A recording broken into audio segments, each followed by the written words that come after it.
Meeting dents Trump's reputation as a dealmaker. By North America correspondent Anthony Zerker. There's no deal until there's a deal. Donald Trump said early in his post-summit remarks here in Anchorage. It was a roundabout way of conceding that after several hours of talks, there's no deal, no ceasefire, nothing tangible to report. The president said that he and Vladimir Putin made some great progress, but with little details about what that might be. It's left to the world's imagination. We didn't get there, he later said. Before exiting the room without taking any questions from the hundreds of gathered reporters, Trump traveled a long way to only produce such vagaries.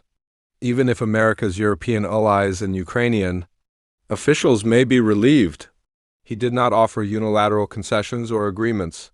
That could have undermined future negotiations.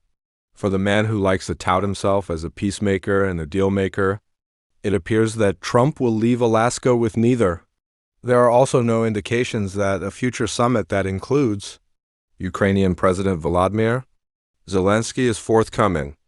Putin's next time in Moscow, quip about their next meeting notwithstanding.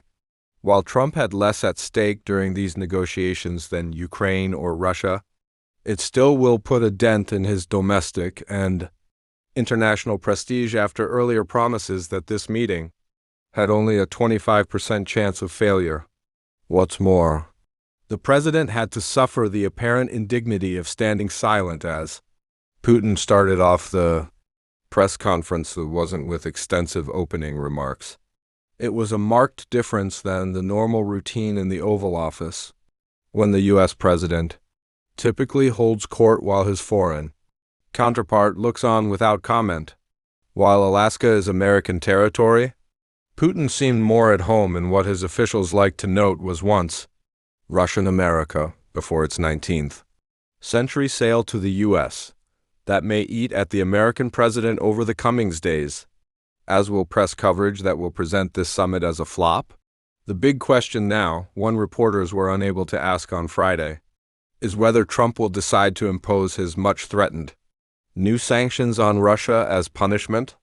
The president partially addressed that in the friendly confines of a Fox News interview before flying out, saying that he would consider such a move maybe in 2 weeks, 3 weeks. But given the president promised severe consequences if Russia did not move towards a ceasefire, such an unspecific answer may prompt more questions than it answers.